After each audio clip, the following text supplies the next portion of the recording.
Paz do Senhor, irmãos, sem voz de trovão, tá? Porque os irmãos sabem que eu fiquei mal da gripe e a segunda fase dela é tosse, né?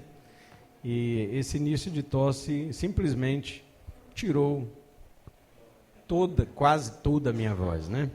Então os irmãos vão ouvir eu pregar bem baixinho, mas dá para ouvir aí, né? Amém?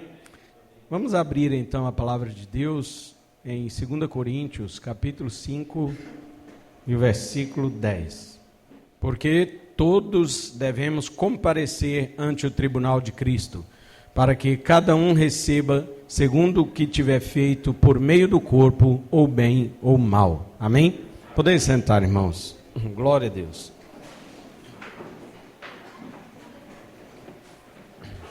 Nossa mensagem para hoje foi sobre o tribunal de Cristo e a recompensa dos crentes eleitos.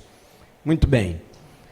Nós sabemos que os cristãos eleitos, regenerados, não vão passar pelo juízo, pelo julgamento, no sentido de serem condenados.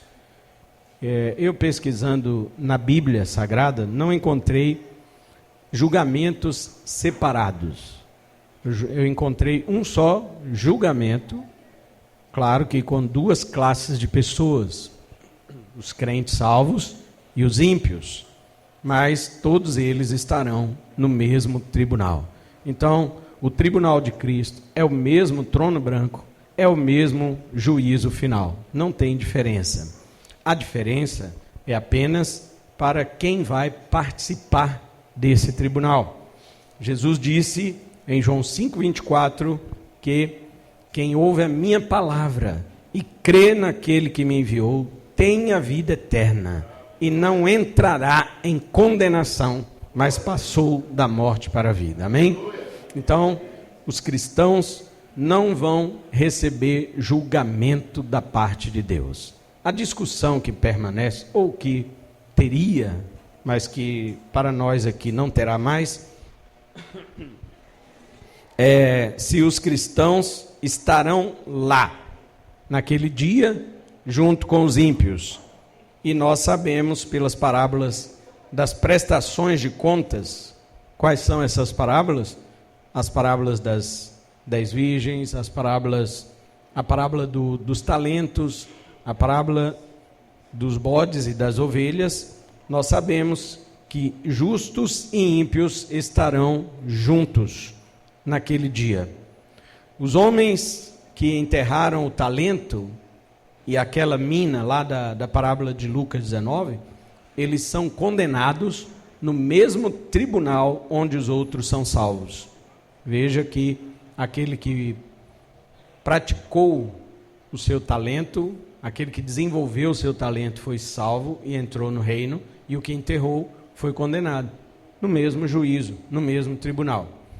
Mas a mesma coisa também ocorre com aqueles bodes e ovelhas que Jesus falou em Mateus 25.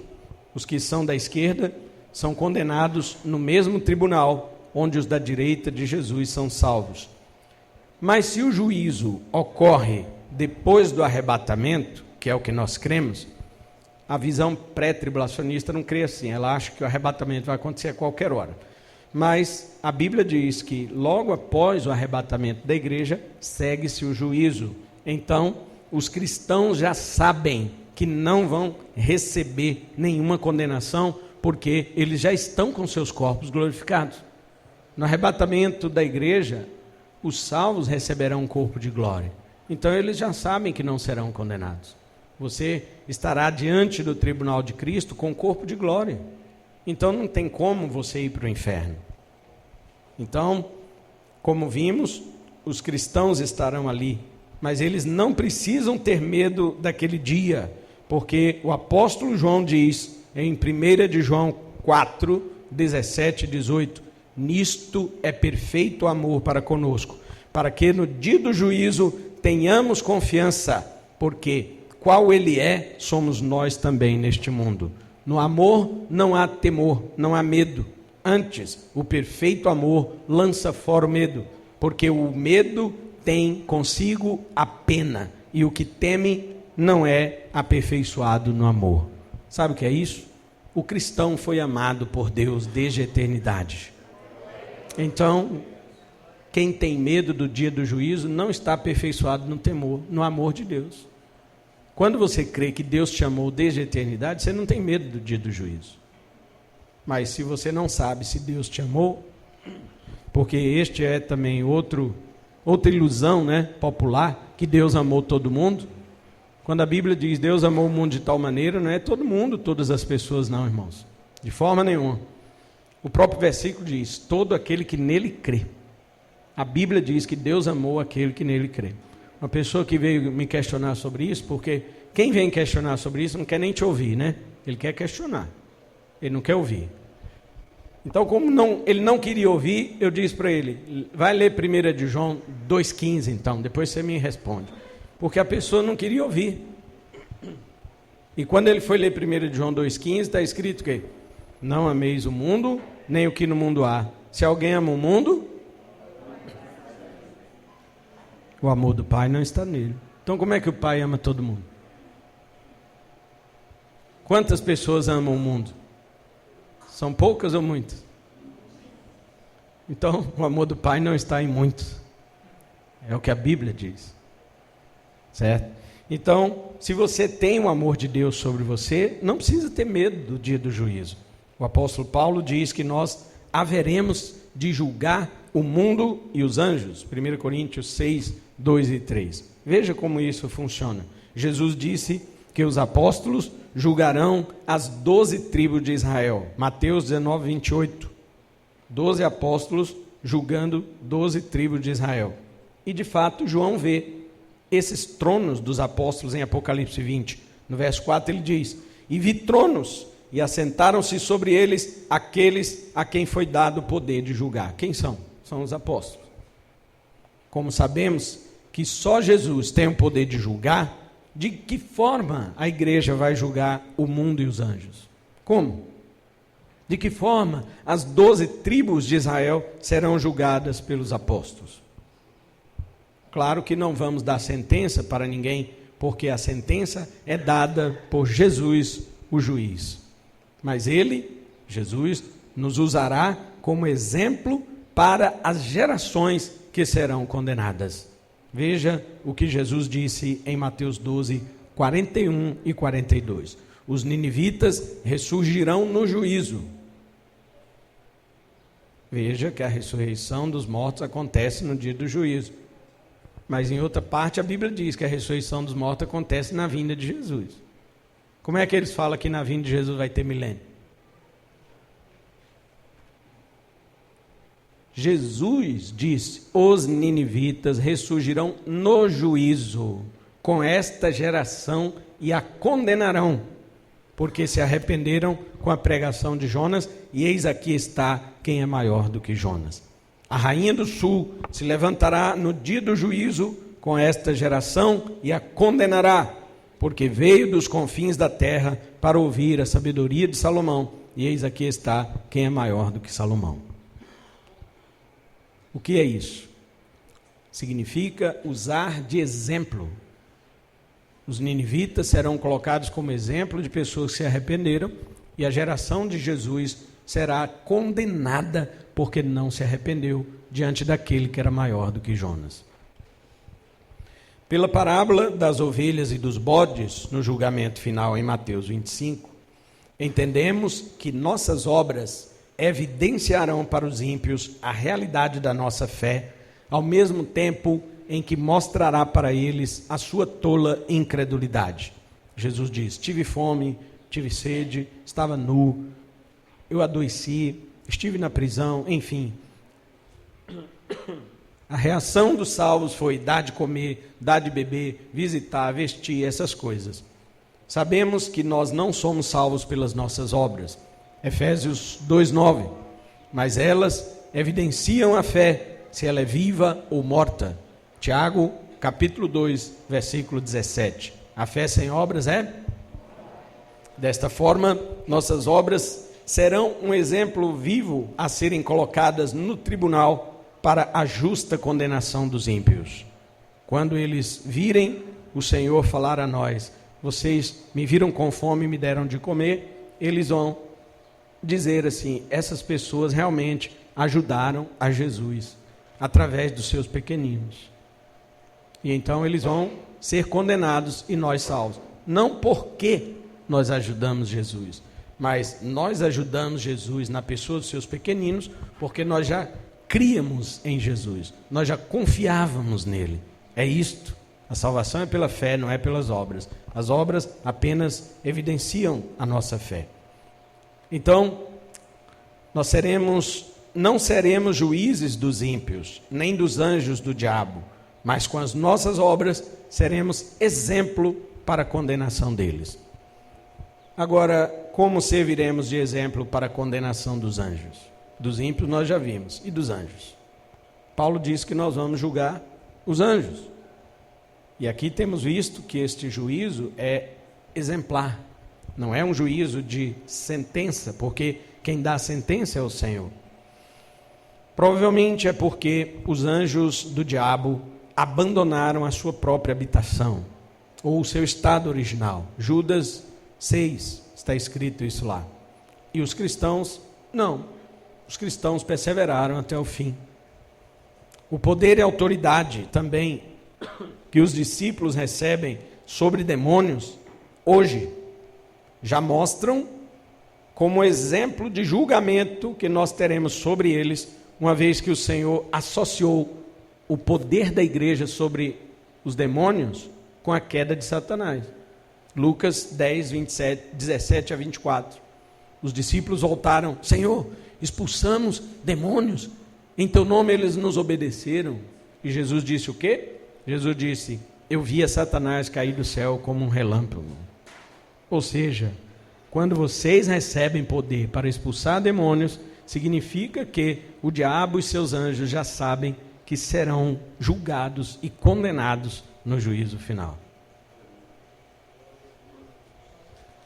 Quando expulsamos demônio, isso lembra para eles que eles serão julgados pela igreja. Em Romanos 16, 20, há uma promessa de Deus que diz assim, em breve, o Deus da paz esmagará Satanás debaixo dos pés da igreja. Isso mostra a nossa participação no juízo contra o diabo e seus demônios. Não seremos o seu juiz, mas nós serviremos de exemplo para a condenação deles.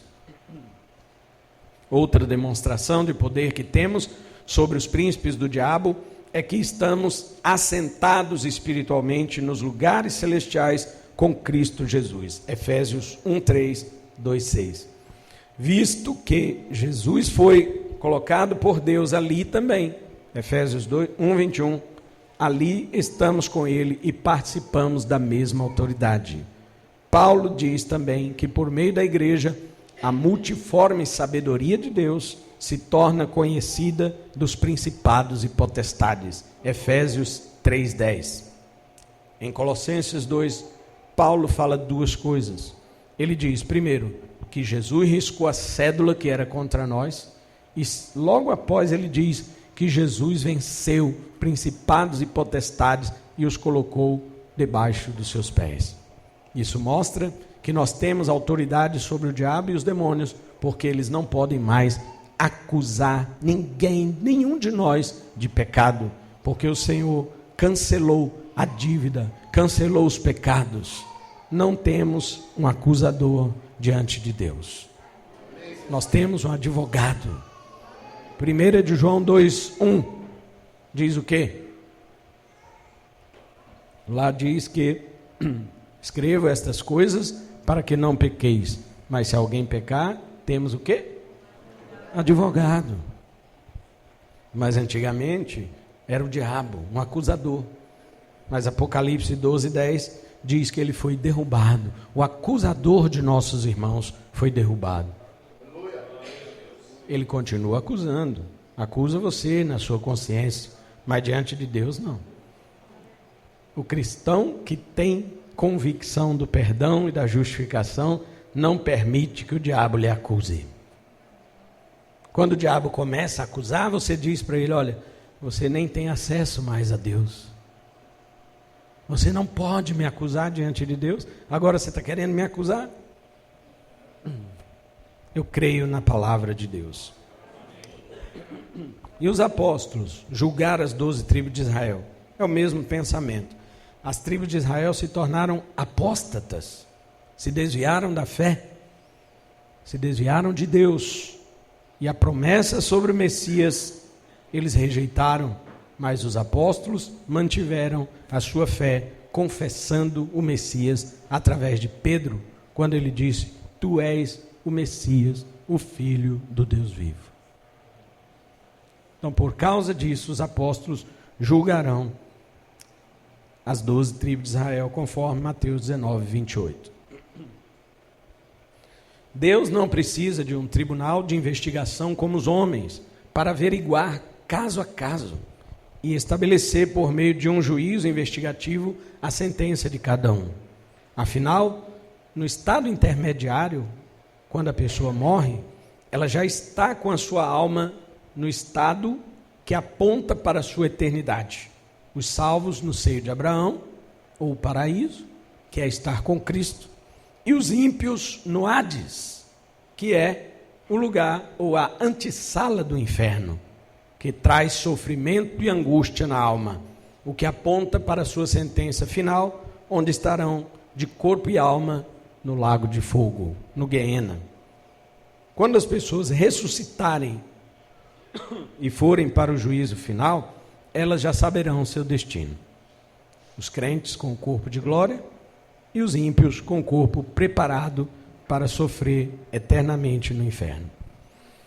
O juízo final, ele apenas serve para demonstrar a glória de Deus, sua sabedoria, sua onisciência, sua justiça, seus atributos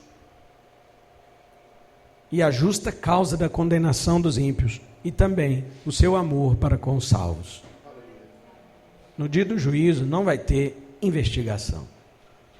No dia do juízo não vai ter, vamos ver se você pode ser salvo aqui. Não tem isso mais. É apenas a sentença.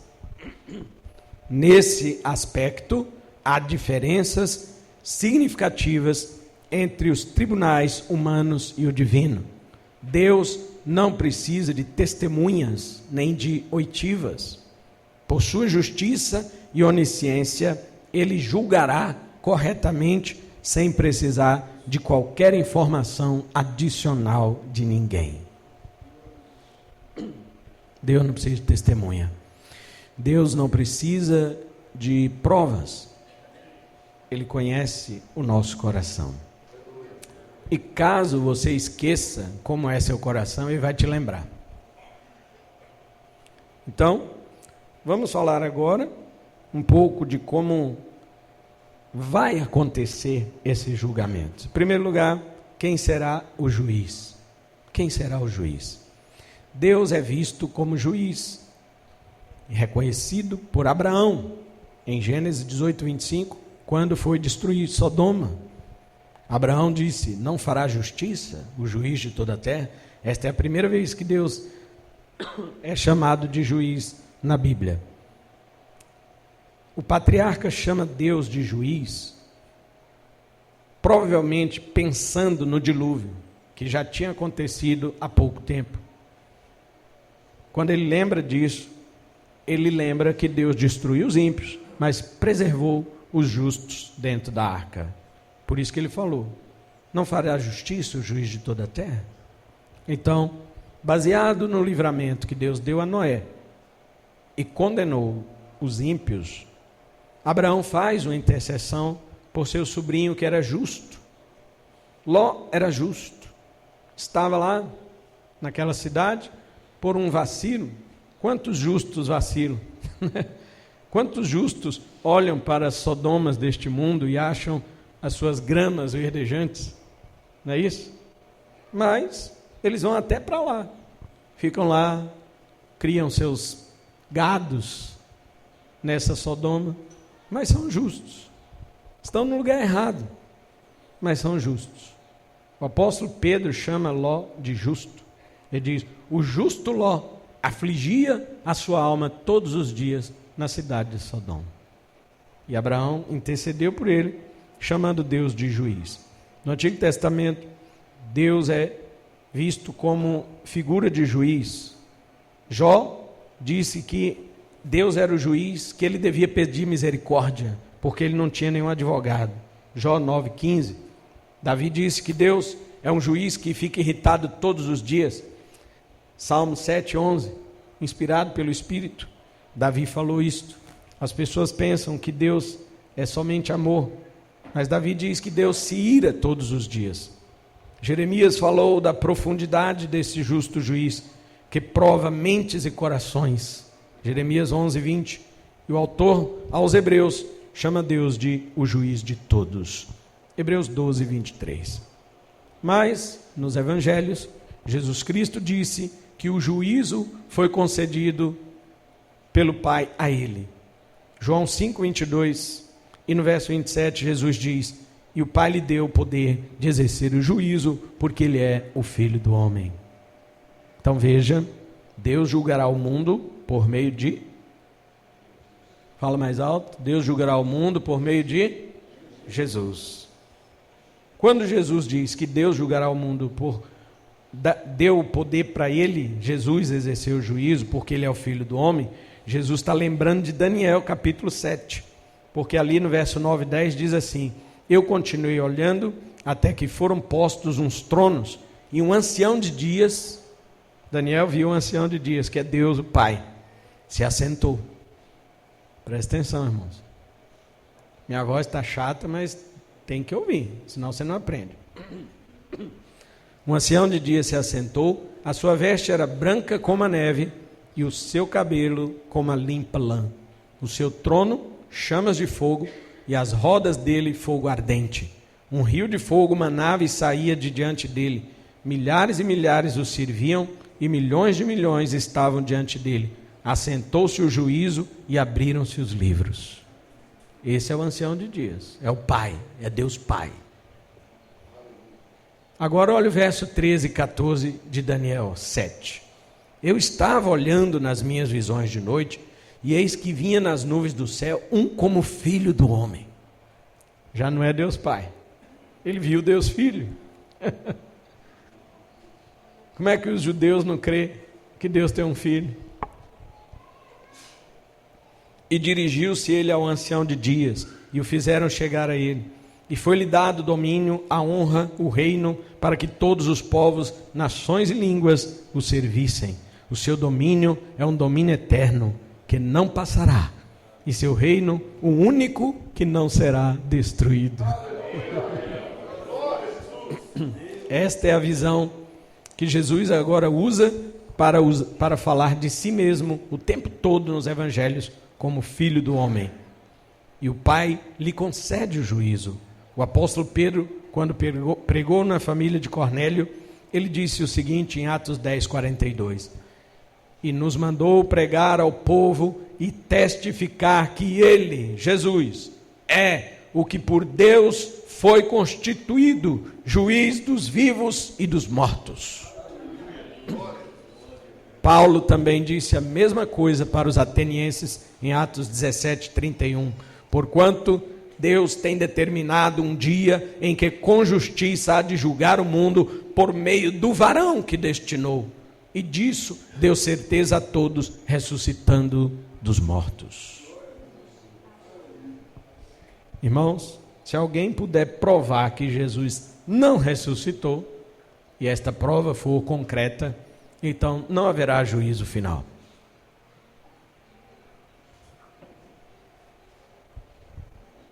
Mas se existe juízo final, Deus deu prova disso, ressuscitando seu Filho dentre os mortos. Ninguém nunca vai achar um corpo de Jesus. Nunca. É ao contrário. É Jesus que vai achar todos os corpos. Então, quem julgará o mundo? Quem será o juiz? É Deus na pessoa do seu Filho, Jesus Cristo. Segundo lugar, quando será o tribunal de Cristo? A palavra de Deus sempre coloca o dia do juízo junto com a vinda do Senhor. Tanto no Antigo quanto no Novo Testamento, a vinda do Senhor é vista como o dia este em que ele executará juízo sobre todos. Vou deixar as referências, mas não vamos ler. Isaías 13, 6 e 9, Jeremias 46, 10, Ezequiel 30, versículo 3, Joel 2, 1, 11 e 31 e 3, 14, Amós 5, 18 e 20, Obadias 15, Sofonias 1, 7 e 14, Zacarias 14, 1, Malaquias 4, 5 e Atos 2, 20. Tudo isso é dito lá, o dia do Senhor, o dia do Senhor, o dia do Senhor. E o dia do Senhor é dia de juízo, é dia de julgamento. Mas vamos para o Novo Testamento, onde ali nos ajuda a entender melhor sobre este dia. Os textos que lemos de Jesus falando sobre os ninivitas e a rainha de Sabá, os quais se levantarão para condenar aquela geração, Jesus diz que será na ressurreição. Eles se levantarão na ressurreição do juízo. Mateus 12, 41 e 42. Paulo entregou um homem a Satanás para destruir a carne dele, para que o espírito fosse salvo no dia do Senhor. No dia do Senhor, quer dizer, o dia do juízo. No dia do juízo ele seria salvo. 1 Coríntios 5, 5. Obviamente, o dia do Senhor é a vinda de Cristo. E Paulo também disse aos crentes de Corinto que eles seriam a glória de Paulo no dia do Senhor Jesus. 2 Coríntios 1, 14. Que o tribunal de Cristo é na sua vinda, Paulo disse também aos coríntios, 1 Coríntios 4, 5, portanto, nada julgueis antes do tempo, até que o Senhor venha, o qual trará à luz as coisas ocultas das trevas. Então é na vinda de Jesus que ele trará essas coisas ocultas à luz. Os irmãos estão entendendo? Não vai ter essa questão. A vinda de Jesus já traz o juízo. Na volta de Cristo já é instalado o juízo final. Paulo diz também em Romanos 2, 14 ao 16, que Deus revelará os segredos do coração dos homens. E Jesus disse que ele vai se assentar no trono para julgar quando ele vier. Mateus 25, 31. Fica claro, então, que o tribunal de Cristo, quando será? Na ocasião da sua vinda gloriosa. O tribunal de Cristo, que será no dia do Senhor, que é na vinda de Jesus, será no último dia. Veja, o que a Bíblia chama de último dia no singular é o dia da ressurreição dos mortos. Porque os irmãos, o presbítero Alex pregou ontem aqui sobre os últimos dias no plural. Mas o último dia no singular é a vinda de Cristo e a ressurreição dos mortos. Veja, João 6,39, João 6,40, 44, 54, João 11, 24. Jesus diz o quê? Vou citar só um aqui, o 39. Ele diz assim, que ele desceu, a vontade daquele que me enviou é esta, que eu não perca nenhum dos que ele me deu, mas que eu ressuscite no último dia. Último dia singular. Ressurreição dos mortos acontece no último dia, e o último dia é a vinda do Senhor. Como sabemos que os mortos ressuscitarão apenas na segunda vinda, mais uma vez fica provado que o tribunal de Cristo será na parousia. Jesus disse que as suas palavras julgarão aqueles que o rejeitaram exatamente no último dia. João 12, 48. É claro que esse dia não é um dia de 24 horas. Dia aqui quer dizer ocasião. Esse dia do Senhor será uma vinda como ladrão. Não quer dizer que ninguém vai ver. Afinal, ladrões não são invisíveis. Apenas que eles não perceberão até que tudo seja destruído. 1 Tessalonicenses 5,2 foi lido pelo pastor Fernando hoje, e 2 de Pedro 3,10 foi lido pelo presbítero Alex hoje. Jesus disse que seu dia será como foram os dias de Noé e Ló, Mateus 24, 37 ao 43 e Lucas 17, 26 a 30. O contexto de Mateus fala de vigilância e não de invisibilidade. Jesus diz que virá como ladrão, mas como foi nos dias de Noé. Ora, o dilúvio foi invisível? Noé estava invisível? A arca estava invisível? O que, pelo amor de Deus, estava invisível ali? Nada. Tudo estava às claras. A questão é que aquelas pessoas, por duvidarem da palavra de Deus, se envolveram com comprar, vender, beber, comer, casar, se dar em casamento, construir e edificar. Essas pessoas se envolveram demais com as suas atividades rotineiras e se esqueceram do ponto central, da vigilância. Então, a igreja também anuncia hoje a destruição do mundo e ele não acredita. É exatamente por isso que os ímpios serão pegos de surpresa. Não é porque Jesus virá invisível, não é, mas porque eles estarão envolvidos com outras coisas. E também não é porque eles não sabem. Eles sabem. A igreja tem proclamado. A questão é que eles não acreditaram e por isso não se prepararam. Terceiro lugar, onde será o tribunal de Cristo? O Apocalipse nos informa que no dia do juízo, terra e céu fugirão da presença de Jesus quando ele se assentar em seu grande trono branco. Apocalipse 20, versículo 11. Irmãos, pare para pensar nisso aqui. A expressão do apóstolo João é muito significativa neste versículo. Ele chama o trono de grande. Em nenhum momento a Bíblia chama o trono de Jesus de grande, só aqui. Isso mostra a imensidão do juízo, a extensão do juízo, que abrangerá toda a esfera universal, e a impossibilidade de todos os seres morais fugirem dele. Embora céus e terra fugirão, homens e anjos não fugirão. Céus e terra vão fugir, mas homens e anjos não vão poder fugir. O texto diz assim, versículo 13: deu o mar os mortos que nele havia, a morte e o inferno deram os mortos que neles haviam, e foram julgados cada um segundo as suas obras. Queridos, é impossível escapar. Até mesmo os mortos de todos os tempos terão de comparecer. Os anjos também não poderão fugir, pois Jesus dirá aos perdidos: apartai-vos de mim, malditos, para o fogo eterno preparado para quem? O diabo e seus anjos. Mateus 25, 41. Portanto, o fogo eterno está já preparado para o diabo e seus anjos. Anjos não poderão fugir. Na verdade, o príncipe deste mundo já está julgado. João 16, 11. Jesus não falou que o diabo será julgado, ele disse que ele já está julgado. Ninguém pode escapar.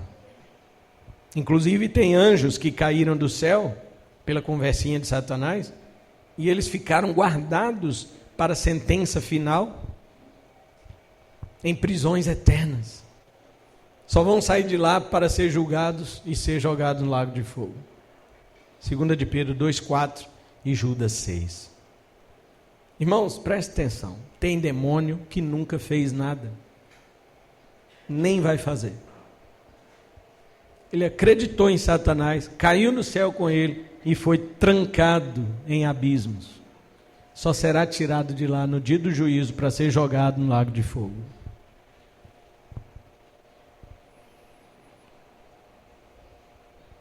Não há para onde sair, não há para onde ir além desse tribunal. Não vai ter céu, não vai ter terra para você se esconder. João também diz que o trono, além de grande, ele é branco. Isto representa a pureza e a santidade do trono de Deus, do trono de Jesus Cristo. Jesus não vai admitir pecado. Qualquer pecado não passará despercebido por ele. O trono é grande, ninguém escapa, mas ele é branco. Nenhum pecado ficará oculto. Em todo o livro, Jesus é demonstrado, sabe como? Em todo o livro do Apocalipse, como aquele que tem olhos como chamas de fogo. Capítulo 1, 14, 2, 18, 19, 12. O Cordeiro de Deus é visto como tendo 7 olhos, significando 7 totalidade e olhos a onividência. Ele vê todas as coisas. A brancura desse trono grande, com a visão transparente daquele que está sentado sobre ele, revelam a indignação contra o pecado e a impossibilidade de se justificar ou escapar. Portanto, onde será o tribunal de Cristo? Será no vácuo, no nada. Porque não tem céu, não tem terra, não tem nada. Fugiu tudo. Vai ser no vazio. Ou melhor, vamos melhorar a expressão. Não vai ser em um lugar, vai ser em um não lugar.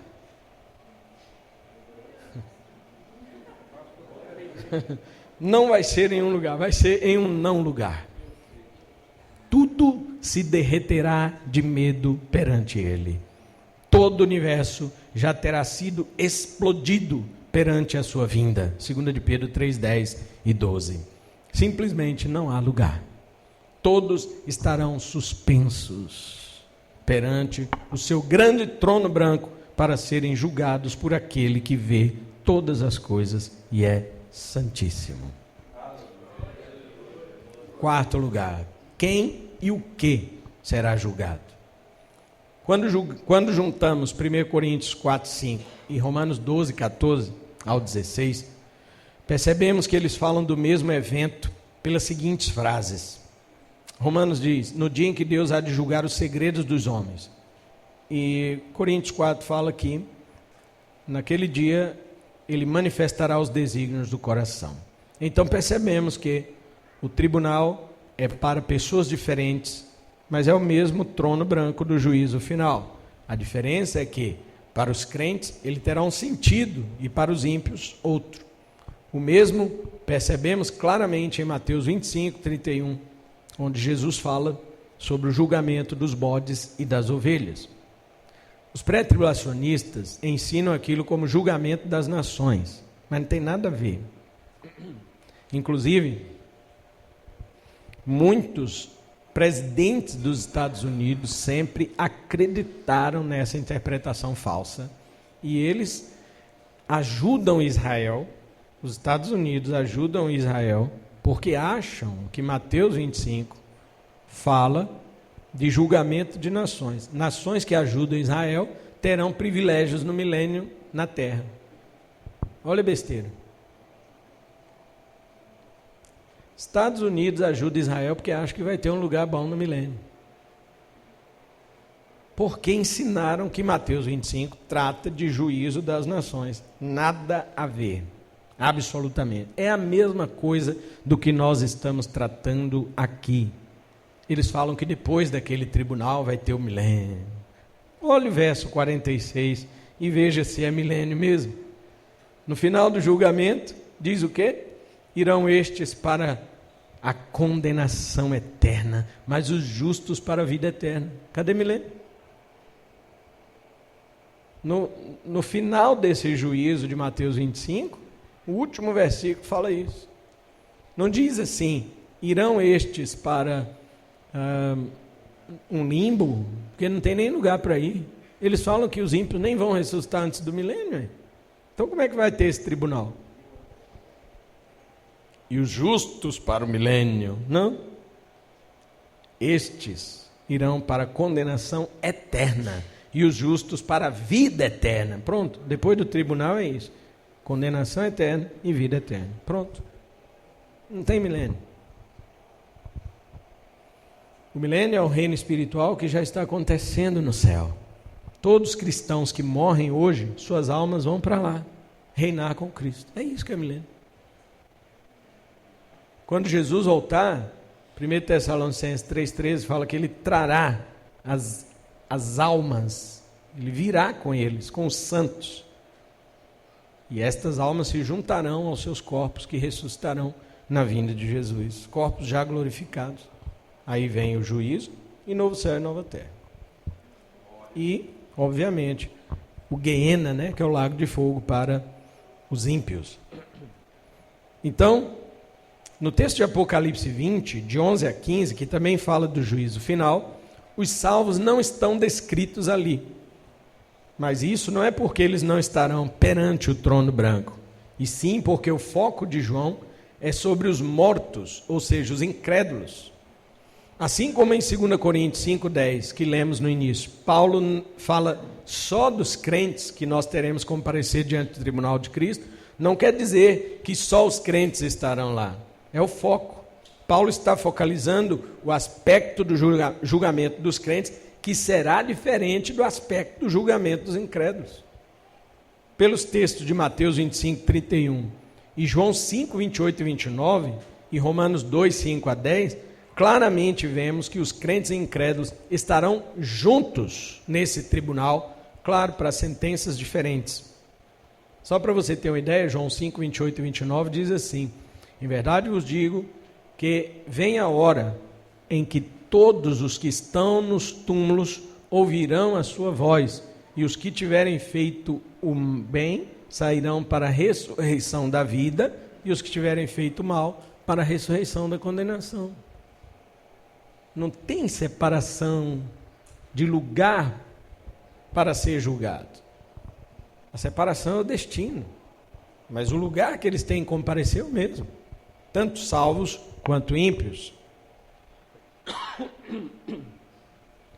Não há nenhuma evidência bíblica de que haverá vários julgamentos no dia final.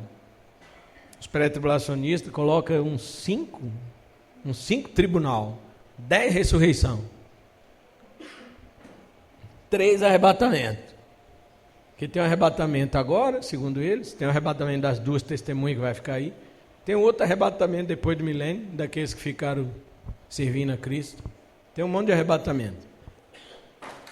A Bíblia fala apenas de um evento. Então, este dia do juízo há de declarar o estado e o lugar onde as pessoas passarão a eternidade. Os ímpios, estamos falando sobre quem e o que será julgado. Os ímpios serão julgados segundo suas obras. Mateus 16, 27, Romanos 2, 6, 2 Coríntios 11, 15, 2 Timóteo 4, 14, Apocalipse 2, 23 e 20, 12 e 13. Sabemos que pelas obras ninguém pode ser justificado diante de Deus, nem por obras da lei, nem por obras próprias. Romanos 3, 20 e 28, Romanos 9, 11, Gálatas 2, 16, Efésios 2, 9, Tito 3, 5. Nesse caso, tanto os pagãos que não conhecem a Deus, quanto os que conhecem, seja por meio da lei ou da revelação natural, todos eles serão condenados, ainda que nunca tenham ouvido falar de Jesus. Atos 4, 12. Em nenhum outro há salvação, porque também debaixo do céu nenhum nome foi dado entre os homens pelo qual importa que sejamos salvos. Só o nome de Jesus pode salvá-lo. E quem nunca ouviu falar de Jesus vai ser condenado. Mas que culpa ele tem? Ele nasceu pecador.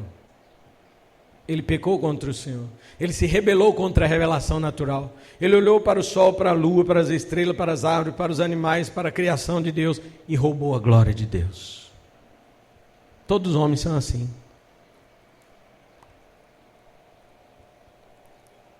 Em Romanos 1, Paulo desmascara os pagãos e os condena, pois receberam a revelação geral e roubaram a glória de Deus.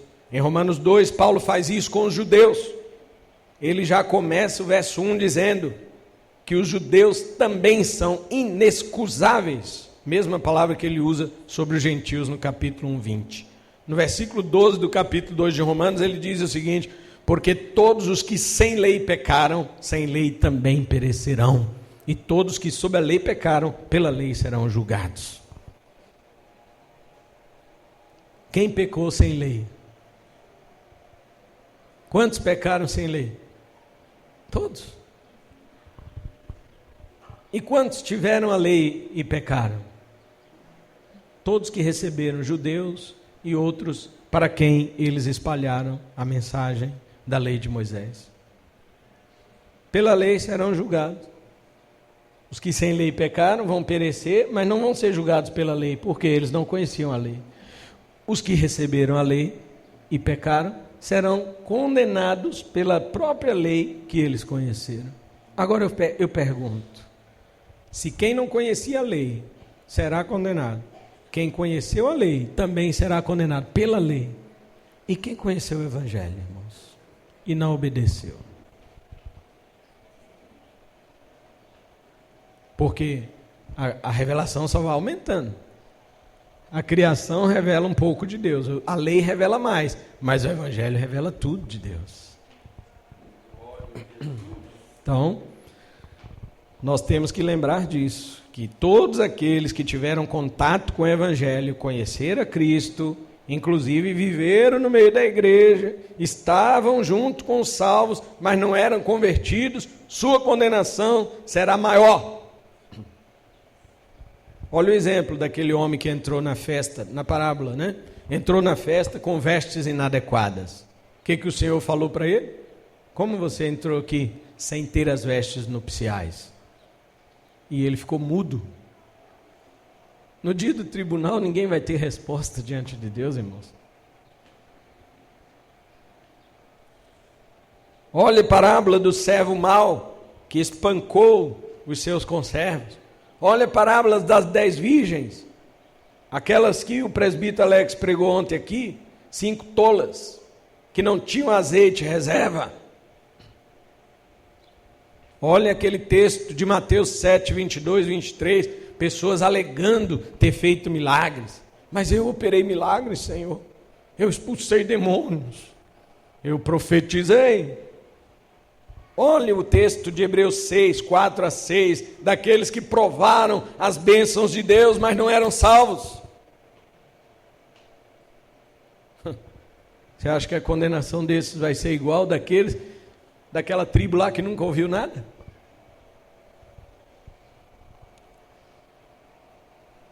Agora, os salvos, falei dos ímpios, e os salvos?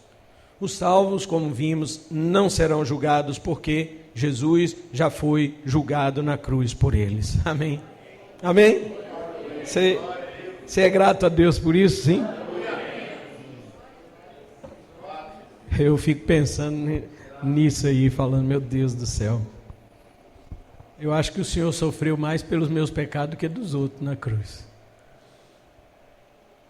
E só por causa dessa misericórdia é que nós estaremos na glória. A salvação dos filhos de Deus está garantida. Jesus nos deu a vida eterna e jamais pereceremos. João 10, 28. Os salvos estarão no tribunal de Cristo para servir de exemplo sobre a condenação dos ímpios e também, em segundo lugar, para receberem o seu galardão. As obras do cristão não o condenarão e nem o salvarão. A obra de cristão não condena ele. Por que as obras do cristão não condenam o cristão? Vamos supor que um ímpio, acabei de falar, foi condenado por suas obras. Aí de repente, ele vê um cristão entrando no céu enquanto ele está caindo no inferno. Aí ele fala assim, Deus, dá uma pausa na minha queda aqui, né? Igual aquele joguinho. Aí Deus dá uma pausa, esse cara aí também tinha que cair comigo. Eu conheci ele também foi um tralha igual eu. As obras daquele cara tá condenando ele, mas as obras daquele crente lá, que também foi ruim igual ele, não está condenando ele. Por quê? Então Deus, isso é uma suposição, Deus poderá dizer para ele assim, mas ele confiou no meu filho, e então eu destruí todas as obras dele e apliquei as obras do meu filho a ele. No livro das obras dele estão as obras do meu filho. Agora, como você não confiou no meu filho, você confiou em suas próprias obras, então suas obras continuam contando, só que elas não podem te salvar. Você que se acha bonzão, você vai ter que responder diante de Deus por cada coisa que você fez. Mas você que se acha ruim, mal, horrível, pecador e confia em Jesus, Deus exclui suas obras e aplica as obras de Cristo sobre você. É só por isso que você é salvo. Não é porque você é bonzão não, que nem bonito você é. Então é por esses dois motivos que o cristão estará ali, para servir de exemplo para a condenação dos ímpios e para receber seu galardão. Os servos de Deus são julgados para galardão, mas não para condenação. Olha que belo Salmo 135, 14, ele diz assim: o Senhor julga o seu povo e se compadece dos seus servos.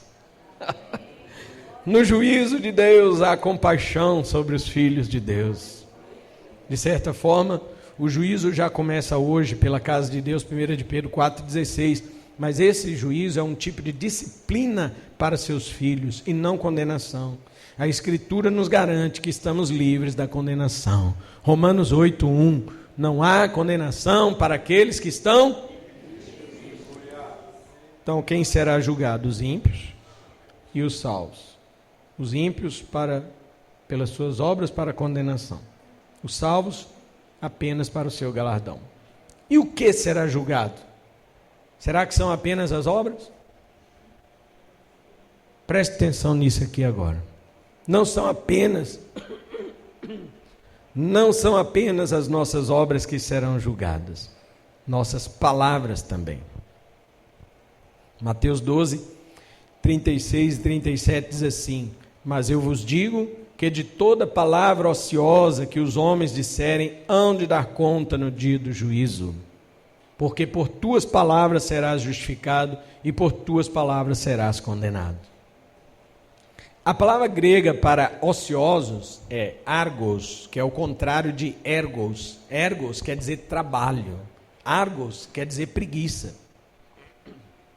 Então, o sentido desta palavra é o seguinte: toda palavra sem produtividade que você falou. Meu Deus do céu. Irmão, é melhor falar menos. Tiago já advertia, né? Ele dizia o quê? Todo homem seja pronto para, mais tardio para falar. Porque quando a gente fala demais, minha avó dizia: dá bom dia a cavalo. E eu ficava pensando: meu Deus, mas eu nem vejo cavalo.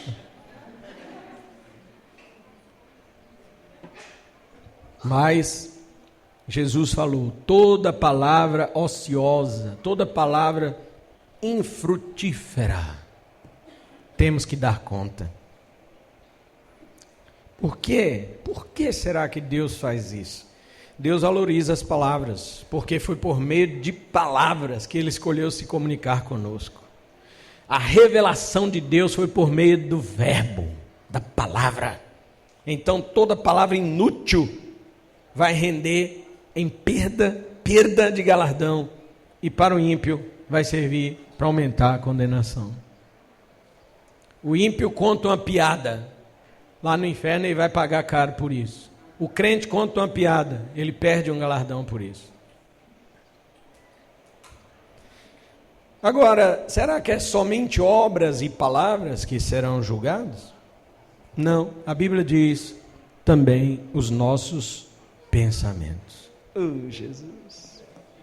Irmãos, os nossos pensamentos serão julgados. Acabou o galardão, né?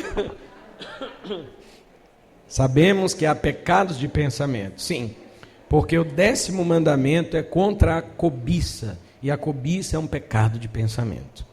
Jesus diz que o pensamento irado contra alguém já o constitui um assassino, assim como o pensamento de alguém cobiçoso sobre outro já o constitui como adúltero. Mateus 5, 22 e 28. O apóstolo Paulo diz em Romanos 2,16 e 1 Coríntios 4,5 que Deus julgará os segredos dos corações dos homens. Segredos. Coisas que só você sabia, mas que eram pecado. O autor aos Hebreus diz que a palavra de Deus penetra até o mais profundo interior do homem, sendo ela capaz de julgar pensamentos e intenções do coração. Hebreus 4,12. Mas será que é só obras, palavras e pensamentos que serão julgados? Tem mais. Seu Madruga fala, já chega.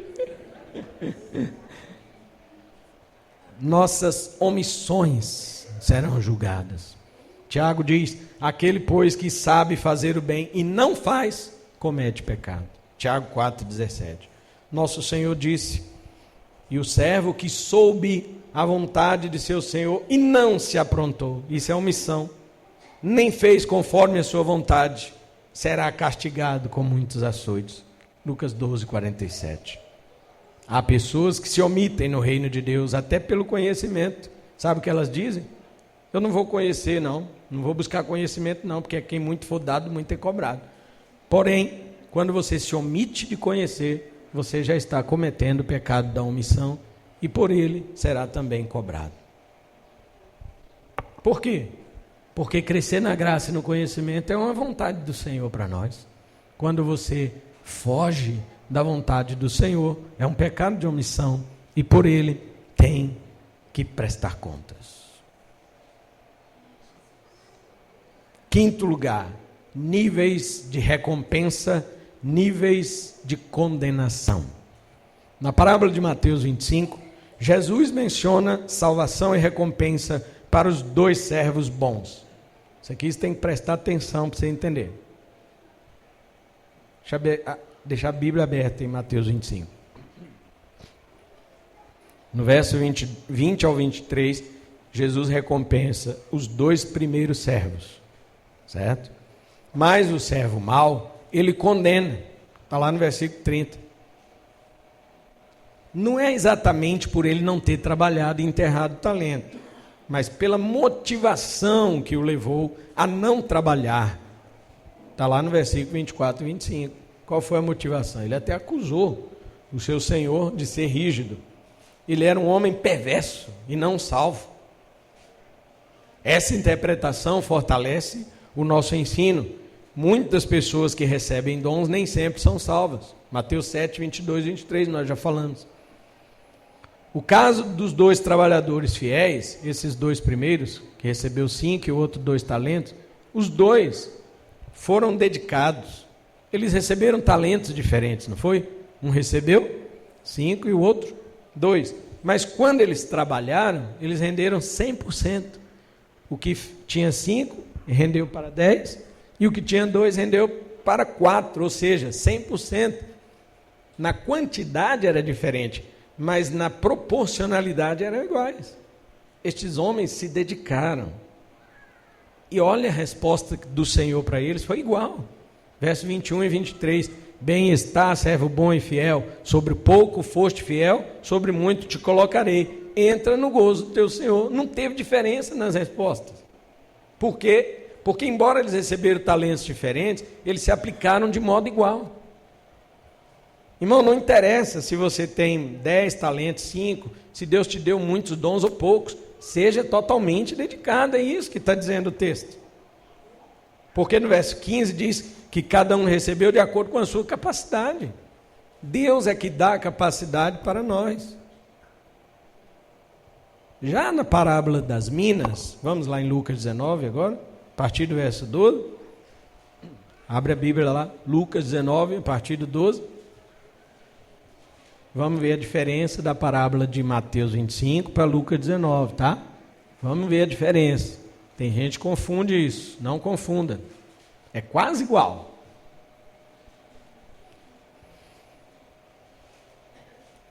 No verso 13, Jesus está falando de pessoas da igreja a quem ele concede dons. Aqui não são talentos, mas minas, certo? Deixa eu fazer os cálculos aqui para os irmãos verem a diferença. Os talentos eram de um valor enorme. Um talento poderia equivaler até 30 quilos de ouro ou prata. Um talento, 30 quilos de ouro ou prata. Ou seja, hoje, se fosse ouro, o equivalente a 20 milhões e meio de reais. Um talento. Aquele lá de Mateus 25 recebeu 5, o outro 2 e o outro 1. Agora vamos para as minas de Lucas 19. Equivalia aproximadamente 3 meses de salário, R$ 4.500. Olha a diferença. No caso desta parábola de Lucas, esta quantia de uma mina foi dada igualmente para 10 servos. Você percebeu isto? Foi dado igualmente para 10 servos. Cada um recebeu uma mina, ou seja, cada um recebeu 4.500. Naquela de Mateus 25, o primeiro recebe 20 milhões e meio vezes 5. O segundo recebe 20 milhões e meio vezes 2. E o terceiro recebe 20 milhões e meio. Cada um de acordo com sua capacidade. Na de Lucas 19, não. Cada um dos 10 servos, cada um recebe R$ 4.500. Todos eles tinham o mesmo dever, granjear, aumentar.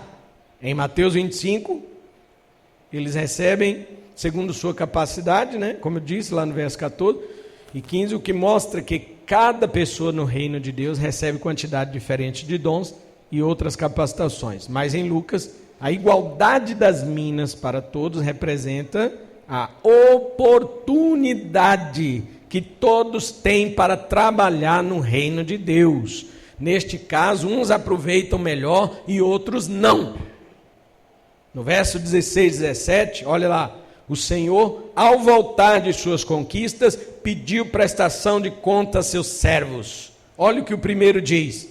Senhor, tua mina rendeu 10, oh glória! Com uma mina ele fez render 10 vezes, ou seja, de 4.500 ele passou por 45 mil. Mas ele recebeu quanto? 4.500, uma mina. Então qual a resposta do Senhor para ele? Muito bem, terás autoridade sobre 10 cidades, 10, de acordo com o que ele fez. Uma mina rendeu 10, galardão de 10 cidades. Agora veja o segundo. O segundo chega para ele e diz que rendeu 5. Quantas minas ele recebeu? Uma. Igual o outro, que rendeu 10. Uma também. Mas o outro se aplicou mais. Este não. Este agora rendeu sua mina para 22.500. Então, o Senhor diz para ele o quê? Terás autoridade sobre quantas cidades? 5. Veja que a resposta é diferente lá de Mateus. Em Mateus a resposta é igual. Porque, embora eles tenham recebido valores diferentes, eles trabalharam com o mesmo empenho. Mas aqui a resposta é diferente, porque eles tiveram a mesma oportunidade, mas o primeiro trabalhou mais do que o segundo. Então ele tem mais recompensa do que o outro. Estão percebendo isto? Nós não precisamos então falar sobre o terceiro, né? Porque os dois enterraram ali e acusaram o seu Senhor. Vamos deixar isso. Sobre perda ou ganho de galardões, Jesus também disse que isso acontece quando exercemos nossa piedade cristã. Veja bem, Deus é bom demais. Ele nos chama para sermos piedosos. Mas nós somos pecadores. O que Ele faz? Coloca o Espírito Santo dele em nós. Nós nos tornamos piedosos. O que acontece? Nós praticamos piedade. E o que acontece? Ele recompensa a nossa piedade. Deus é tão bom que Ele olha para você e fala assim: eu queria te abençoar, se você me desse alguma coisa, mas você não tem nada para me dar. Aí Deus fala: toma aqui. Aí quando você recebe Deus, você devolve a Ele. Então, agora eu estou te abençoando. Deus é tão bom que Ele recompensa em nós aquilo que Ele mesmo deu. Porque de nós não tem nada. Quando ajudamos necessitados, por exemplo, recebemos galardão da parte de Deus. Mas se fizermos isso diante dos homens para sermos vistos, então não teremos galardão nenhum. Mateus 6, de 1 a 4. Quem ajuda o necessitado e tira selfie para postar no Instagram? Quem fica postando suas coisas boas por aí, não tem galardão. Então, ajudar os necessitados gera galardão. Lembrando que esses necessitados são os pequeninos irmãos de Jesus, que não são judeus, igual os americanos pensam, em muitas igrejas pré-tribulacionistas. Ajudaram meus pequeninos irmãos, está vendo? Ajudar Israel. Não. Os pequeninos Jesus não são irmãos de sangue, mas aqueles que fazem a vontade do Pai. Mateus 10, 42, 11, 25, 18, 10 e 14, Mateus 25, 40 e Marcos 9, 42. Jesus sempre chama seus pequeninos de irmãos que creem em mim. Qual que é a dificuldade de entender isso, gente? Está escrito lá na Bíblia, irmãos pequeninos que creem em mim. Eles vão tirar aquilo que está na Bíblia e colocam, é Israel. Como assim? Jesus também fala que quando você ora, você recebe recompensa. Mateus 6, 5 e 6. Já pensou, irmãos? Deus te chama para orar. E quando você ora, Ele te recompensa. Quando você jejua, você também recebe recompensa. Versículos 16 a 18. Galardões podem ser ganhos, mas também podem ser perdidos. Porque há pessoas que oram para serem vistos pelos outros e jejuam para isso também. Paulo também falou da perda de galardões e ganho de galardões. 1 Coríntios 3. Abre lá. Abre a Bíblia aí. 1 Coríntios 3.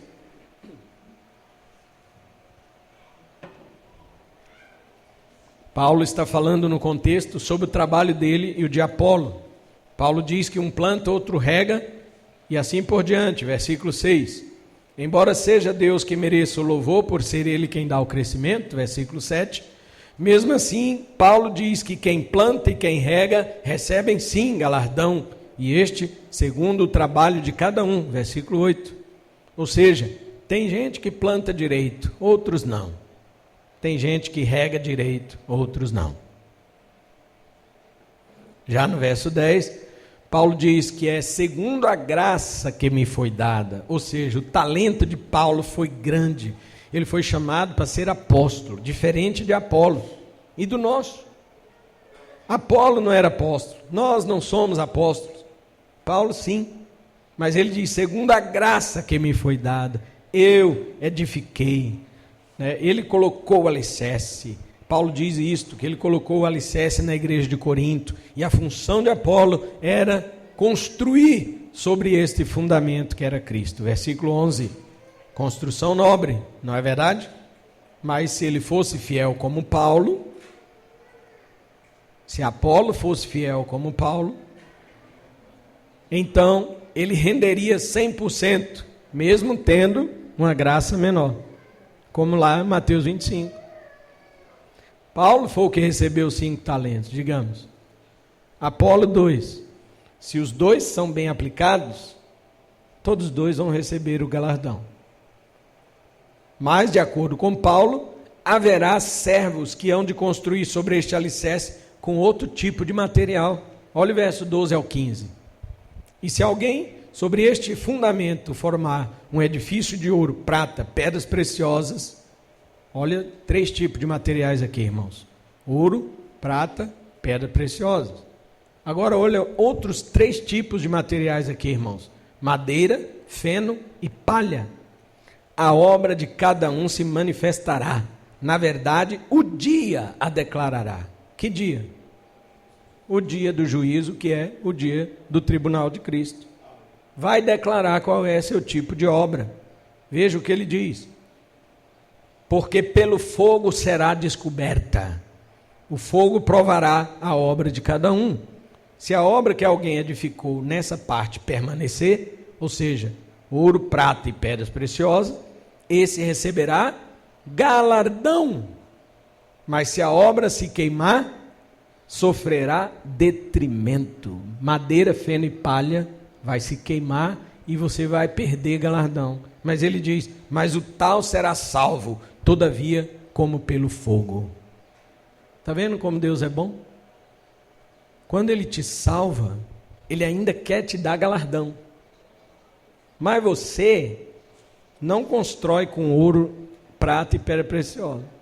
Você pega e vai fazer a obra de Deus com madeira, feno e palha. Deus vai tacar fogo em tudo, irmão. No dia do juízo, Deus vai meter fogo nas nossas obras.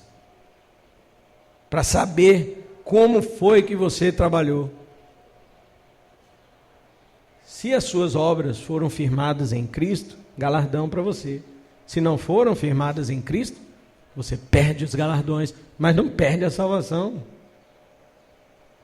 Você será salvo como pelo fogo. O próprio fogo que queimou suas obras vai torrar você também um pouquinho. E você vai entrar no céu com um cheiro de churrasco, de fumaça. Você vai entrar no céu defumado. Mas você é salvo. Agora, para os ímpios, olha o que lhe traz o conhecimento ou não. O nível de conhecimento determina o grau de sofrimento. Jesus disse, Mateus 11, 21 e 22, que Tiro e Sidom, duas cidades, serão condenadas, porém bem menos do que Corazim e Betsaida. Por quê? Porque Tiro e Sidom não viram os prodígios de Cristo. Mesmo assim serão condenados. Já Corazim e Betsaida viram os prodígios e não se arrependeram. Então elas serão o quê? Mais condenadas. Jesus falou, no dia do juízo haverá menos rigor para Tiro e Sidom, que não me viram, do que para vocês que me viram e me rejeitaram. Está vendo, irmãos? Quem ouve o evangelho e rejeita, sofrerá muito mais do que aquele que não ouviu o evangelho. Mas quem não ouviu o evangelho também vai para o inferno.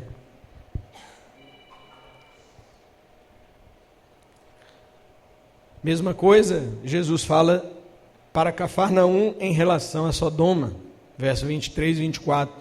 Sodoma teria subsistido se tivesse visto os prodígios que Cristo fez em Cafarnaum.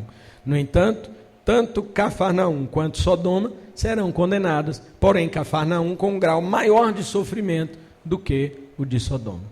Assim, enquanto para os cristãos suas más obras ou omissões resultarão apenas na perda dos galardões, trazendo diferentes graus de recompensa, já para os ímpios, suas más obras e seu grau de conhecimento sobre Deus os levará a maior ou menor grau de punição no lago de fogo. Alguém pergunta assim, ora, para tudo que está no inferno, tem diferença de sofrimento? Já que está sofrendo eternamente? Claro que tem, irmãos. Quem é o juiz do inferno? É o diabo?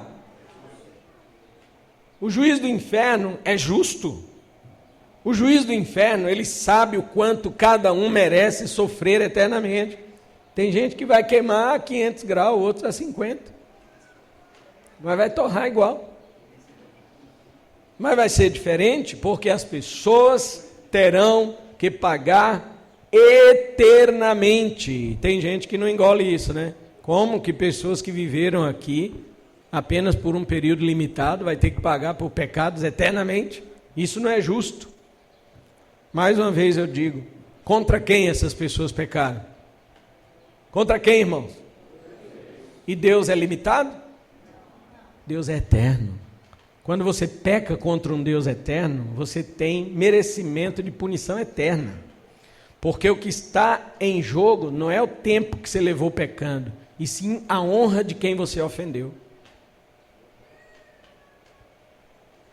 Diga para um juiz, não você, né? Mas suponha que um assassino diga para um juiz, doutor, eu dei um tiro lá, em 30 segundos a pessoa morreu. Aí o juiz, então tá, vou te condenar a 5 dias, né? Foi rápido. 30 segundos, eu te condeno a 5 dias. É pelo tempo do erro, do pecado, que a pessoa é condenada? Ou pela honra da vítima? Se Se o Brasil, que é um país injusto, condena 30 anos um assassino, porque o certo pela Bíblia é pagar com a pena de morte, você imagina quem peca contra Deus. Sexto lugar, o que são os galardões? Dorme não, irmão. Vamos aprender mais. Vocês não queriam que eu falasse sobre o tribunal de Cristo? Então vamos lá. O que é que são os galardões?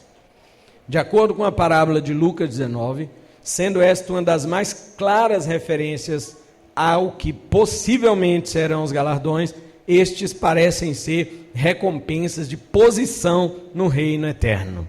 Muitos cristãos acham isso inviável, pois segundo eles, ninguém será maior do que ninguém lá no céu. Os crentes bobos, né? Você acha que você vai ser do tamanho de Paulo lá? Você acha? Você acha que lá no céu você vai receber o mesmo tanto de autoridade que o apóstolo Paulo?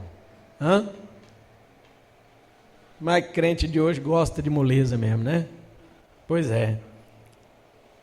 Não confunda galardão com salvação. Sobre salvação não há diferença. Todos realmente somos e seremos iguais, mas não sobre galardão. Abra a Bíblia, Mateus 20. Vamos lá. Mateus capítulo 20. Mateus capítulo 20 fala da parábola do homem que saiu para assalariar trabalhadores, correto? Então vamos lá. Vamos ver agora outra diferença daquelas outras duas parábolas. Aquele pai de família que sai para assalariar trabalhadores representa Jesus. Amém? Ele é o dono da vinha, né? Os trabalhadores que ele contrata desde a madrugada são aqueles crentes com muito tempo de crente ou muito trabalho no reino. Quando foi que Jesus te chamou para a fé? Foi agora? O João foi desde a antiga aliança, né? Irmão, eu tenho quase 50 anos de crente. Jesus me chamou de madrugada. Talvez você foi chamado recente. Você foi daqueles trabalhadores que chegaram agora no reino de Deus. O tempo de crente que eu tenho é diferente do seu. O tanto de coisa que eu já fiz no reino de Deus é diferente do tanto de coisa que você já fez. Cada um de nós temos essas diferenças. É isso que a parábola está mostrando. Os trabalhadores que no fim da tarde são contratados são aqueles cristãos que partem para a eternidade assim que se convertem, ou até mesmo tem pouca coisa feita no trabalho para Deus. Mas o texto de Mateus 20 não está falando de galardão. Preste atenção, irmãos. O texto de Mateus 20 está falando de salvação. O valor dado a cada trabalhador foi igual, desde os da madrugada até os do fim da tarde. Isso fala da generosidade daquele dono da vinha e não sobre o mérito dos trabalhadores. Assim entendemos que na salvação todos os cristãos são iguais, não há diferença. O ex-ladrão na cruz é tão salvo quanto o apóstolo Paulo, mas a recompensa de ambos é imensamente diferente. Não se pode fazer confusão entre as parábolas. Não confunda Mateus 20 com Mateus 25 e nem com Lucas 19. Lucas 19 fala da oportunidade que todos nós temos igualmente. Mateus 25 fala de capacidade que nós temos diferente. E Mateus 20 fala da salvação que é igual para todos os salvos. Não confunda essas coisas. As recompensas que o Senhor está falando aqui, para Mateus 20, não tem nada a ver. Está falando de salvação, generosidade do dono da vinha e não de recompensa para os trabalhadores que ele contratou. Em resumo, os galardões parecem ser então o quê? Posições de destaque, de domínio no novo céu e na nova terra. Ninguém seria soberbo a ponto de dizer que teria a mesma posição no que Paulo na vida por vir. Não estou falando dos benefícios da morte de Cristo. Isso aí todos os crentes têm igualmente. Estou falando de recompensa, irmãos. Paulo sozinho evangelizou 70% do mundo da sua época. Será que eu evangelizei 70% da minha rua? Você acha que você vai receber igual Paulo?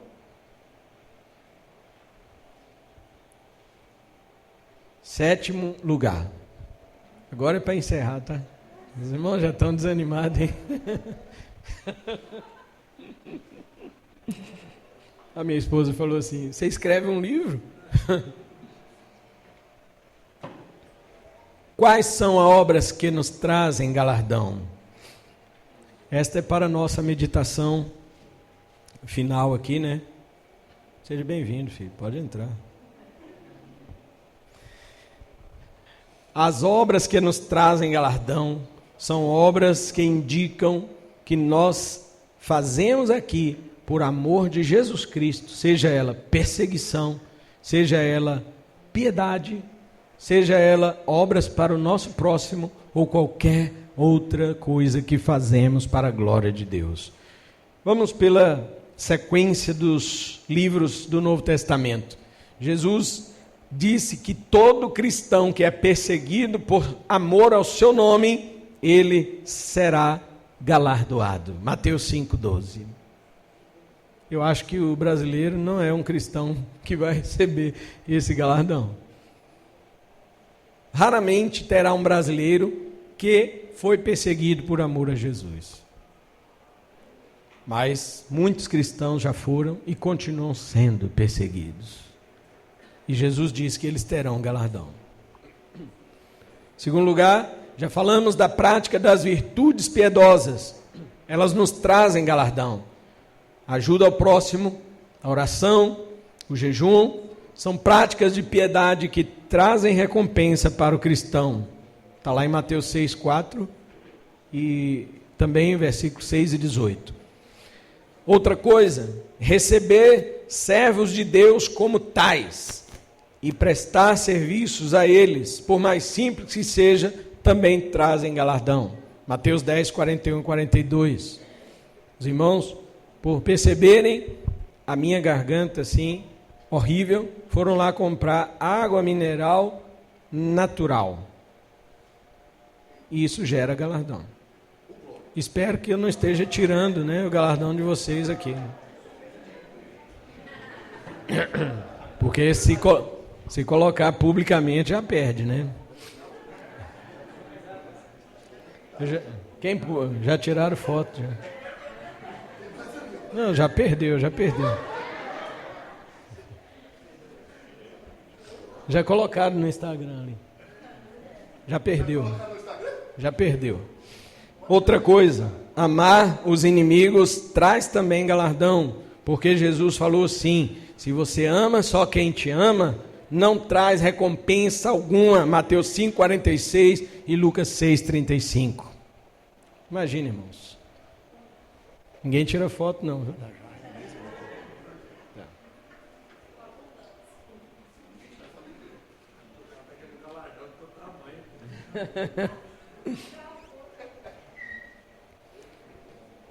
Quando você ama só aqueles que te amam, não gera galardão, mas quando você ama o teu inimigo, isso gera galardão.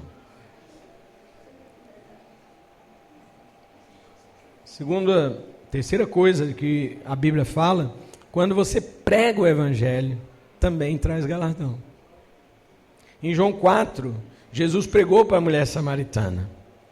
E quando os discípulos chegaram com a comida, e Jesus falou: olha, eu tenho uma comida que vocês não conhecem para comer. É fazer a vontade do meu Pai. Jesus disse outra coisa para eles também. Jesus falou assim: olha, tem gente que planta e você vem colher, no lugar daquele que plantou. Mas tanto aquele que plantou quanto que vai colher, recebem galardão da parte de Deus. Jesus está dizendo assim: vocês vão colher muita coisa que eu plantei. Há muitas coisas que vocês fazem no reino de Deus que são outras pessoas que colhem, mas ambos vão receber galardão. Tem gente que fala assim: poxa, eu comecei aquela igreja, agora quem está desfrutando dela é outro pastor, que não tinha nada a ver, nem estava lá quando começou. Não se preocupe, irmão. Jesus falou que tanto que planta como que colhe, ambos receberão galardão da parte de Deus. Outra coisa, obedecer às autoridades também traz recompensa diante de Deus, porque é a Deus que você serve. Colossenses 3:24.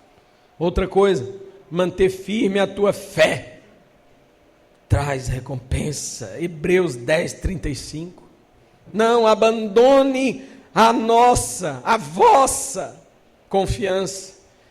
Ela gera imenso galardão. Irmãos, cristãos que abandonam a fé, cristãos apóstatas, não têm galardão, porque não perseveram. Cristão, quanto tempo você já é cristão, não interessa, seja até o fim da sua vida. Isso gera galardão, não estamos falando de salvação não. Você é salvo, mesmo que você morresse no dia que você aceitou a Cristo. Mas ali está falando, seja crente até Jesus voltar, até você morrer, seja crente igual ou melhor. Agora vai sair. Glória a Deus. Seja crente igual ou melhor. Isso gera galardão. O Senhor está olhando para a sua perseverança, irmão. Ele está olhando para ver se você continua ou se você desiste. É isso que gera galardão diante do Senhor. E finalmente, 2 de João 8, mantenha a doutrina recebida dos apóstolos. Isso também gera galardão. Você vê esse monte de igreja aí que já abandonou a doutrina? Você vê esse monte de igreja aí que fala que não precisa tomar ceia, não existe ceia. Tem uma igreja aí, né, que chama Espírito em Verdade. O nome do pastor é Geraldo Moraes. Sempre falo que essa igreja de espírito não tem nada, de verdade também não. Ele fala que quem toma ceia está blasfemando. E o tanto de gente, irmãos, comentando, glória a Deus, nova revelação. O povo está desse jeito. O povo está cativo, atraído por novidades. E essas novidades estão tirando o galardão de quem é salvo e aumentando a condenação dos ímpios. Você é salvo? Você crê na doutrina dos apóstolos? Então mantenha. Irmão, não interessa se o mundo inteiro acredita em certas coisas. Creia no que a palavra diz, meu filho. Não interessa. Eu não estou nem aí se o mundo inteiro crê no livre-arbítrio. O problema é deles. Eu creio no que diz a palavra de Deus. Que Deus é soberano e o homem não é livre. Pronto. É isso que a Bíblia diz e acabou. Agora, o mundo inteiro vai contra, problema do mundo. Se a palavra diz, eu creio nela. Mantenha isto firme. Se você mantém firme a doutrina recebida, então o apóstolo João diz, 2 de João 8, isso traz grande galardão. Grande galardão. Você imagina, irmãos, o que é o Senhor Jesus chegar para você, salvo, no último dia, e dizer para você assim, servo, fiel, bom, você olhou para a minha palavra e creu nela. Você olhou para a minha palavra e acreditou nela, quando o mundo inteiro torcia ela, quando o mundo inteiro bagunçava com ela, você ficou com ela. Você tem um grande galardão aqui. Você não achou que a minha palavra era uma coisa para se atualizar na sua época? Você não achou que a minha palavra, ela variava de acordo com as cosmovisões das épocas, de acordo com os espíritos das eras? Não. Você manteve a minha palavra, porque você acreditou que passarão os céus e a terra, e as minhas palavras não passarão. Grande é o teu galardão. Então, para concluir aqui e fazer a seguinte aplicação para você. Não desanime em momento nenhum da sua jornada. Paulo diz que o nosso trabalho não é vão no Senhor. Eu estou trabalhando tanto e ninguém reconhece. Não desanime. Não trabalhe pelo reconhecimento dos homens. Tem crente que só vai na base do elogio, né? Se o pastor não chegar nele e falar assim: ei, irmão, que bênção, hein, querido? Se não fosse você, essa igreja aqui, não... Aí ele, vou fazer mais. Mas não, Paulo disse que o nosso reconhecimento vem de Deus. Aleluia. Na parábola de Mateus 24, 45, Jesus falou que o servo fiel e prudente será colocado sobre todos os bens do seu Senhor.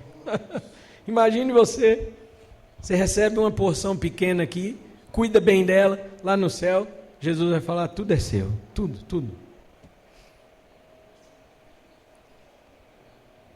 Segundo, o cristão não deve também ser aquele que se contenta com a sua salvação e não se importa com o galardão. Tem crente que fala assim, né? Ah, ser salvo já está bom demais. Eu não quero galardão não, para mim ser salvo já está bom. Olha, eu posso te dizer uma coisa, preste atenção. Talvez você tenha uma falsa certeza da sua salvação. Talvez você não é salvo e acha que está bom demais ser salvo.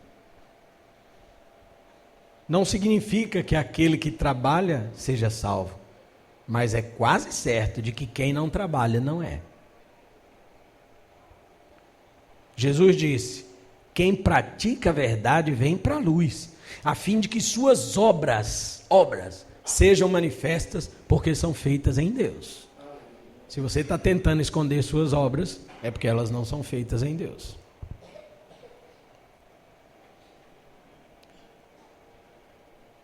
Outra coisa, o cristão não pode julgar uns aos outros. Jesus falou que com o critério com que nos julgarmos, também seremos julgados. Mateus 7, 1 e 2. E Paulo disse: todavia a mim muito pouco se me dá a ser julgado por vós ou por algum juiz humano. Nem eu tampouco a mim mesmo me julgo, porque em nada me sinto culpado, mas nem por isso me considero justificado, pois quem me julga é o Senhor. Portanto, nada julgueis antes do tempo, até que o Senhor venha, o qual também trará à luz as coisas ocultas das trevas e manifestará os desígnios dos corações, e então cada um receberá de Deus o louvor. Queridos, muito embora o tribunal de Cristo seja apenas para você ganhar ou perder galardão, muitos cristãos estão enganados consigo mesmo e hão de comparecer ao tribunal de Cristo, não para recompensas, mas sim como o grande trono branco, o trono do juízo final. Eles pensaram que eram crentes, receberam talentos, receberam minas, inclusive alguns nem enterraram. Eles profetizaram, expulsaram demônios, operaram maravilhas, mas Jesus lhes dirá abertamente: nunca vos conheci, apartai-vos de mim, vós que praticais a iniquidade. Há muitos que ouvirão naquele dia o Senhor dizer: tirai-lhe, pois, o talento e dai-o ao que tem os 10, porque a qualquer que tiver será dado e terá em abundância, mas ao que não tiver, até o que tem lhe será tirado. Lançai, pois, o servo inútil nas trevas exteriores, haverá ali pranto e ranger de dentes. Imagine você perdendo até o mínimo de Deus que lhe restou, porque ao ser lançado nas trevas exteriores, nada de Deus estará mais em você, nem mesmo o menor resquício da sua imagem. A pior fala de Jesus para os falsos crentes será esta: apartai-vos de mim, malditos, para o fogo eterno preparado para o diabo e seus anjos. Ninguém será julgado com um critério acima do conhecimento que lhe foi dado. Não, não. O ímpio que nunca ouviu falar nem da lei nem do evangelho será julgado pela revelação do padrão comum, que é a criação e a consciência. Um judeu que nunca ouviu falar de Cristo será julgado só pela revelação da lei. Mas alguém que conheceu o evangelho e não se aprontou será julgado de acordo com maior conhecimento.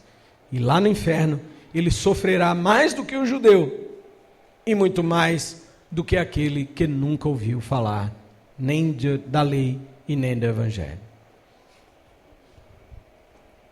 Que o Senhor guarde, então, essa doutrina. Hoje foi uma doutrina sobre o tribunal de Cristo.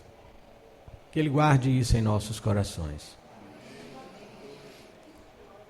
Porque nós temos um alicerce, é Cristo. O apóstolo Paulo já lançou. Efésios 2:20, edificado sobre o fundamento dos apóstolos e profetas, do qual Cristo é a pedra principal. Constrói, irmão. Constrói sobre este alicerce. Mas não fica colocando madeira, feno e palha, não. Coloca ouro, coloca prata, coloca pedras preciosas. Você sabe o que é isso, né? Faça o serviço de Deus com dedicação, com zelo, com entrega. Pegue o dom que Deus te deu e faça, use este dom da forma mais desenvolvida possível. Aprenda, estude, ore, pratique a piedade e exerça todo o trabalho no reino de Deus, não para ser salvo, porque isso você já é, meu filho. Mas não despreze galardão. Quando você despreza galardão, você está desprezando a bondade de Deus.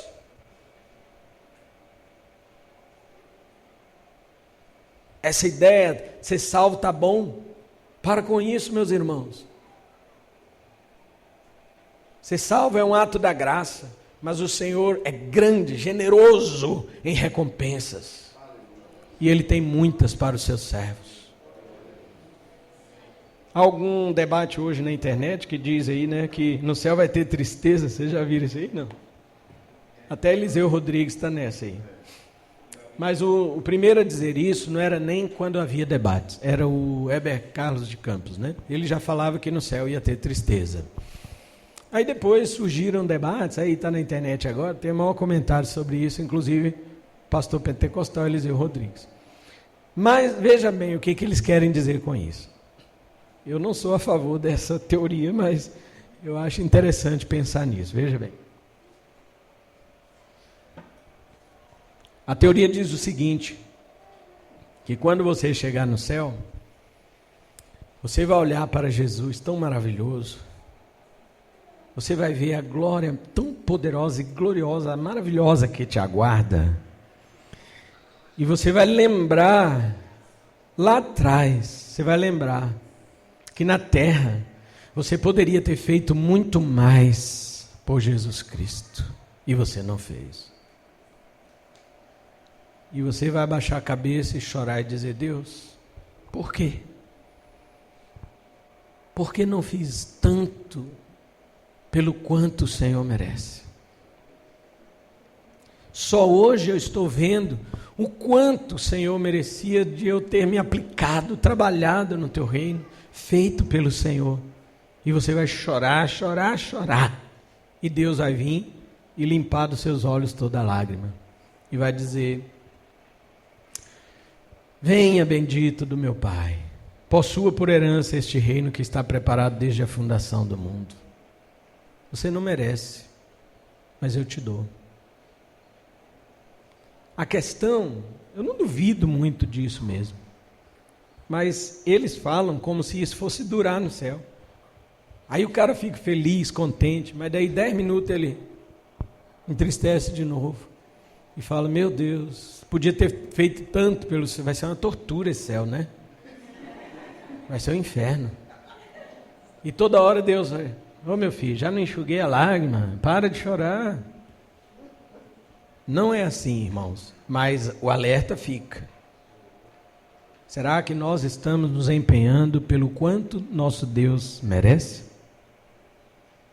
Será que se Deus te desse 1 segundo da visão da eternidade, você julgaria que o que você tem feito para Ele aqui realmente está à altura dEle? Então, vamos viver nossas vidas hoje à luz do tribunal de Cristo. Amém? Vamos ficar em pé, em nome de Jesus.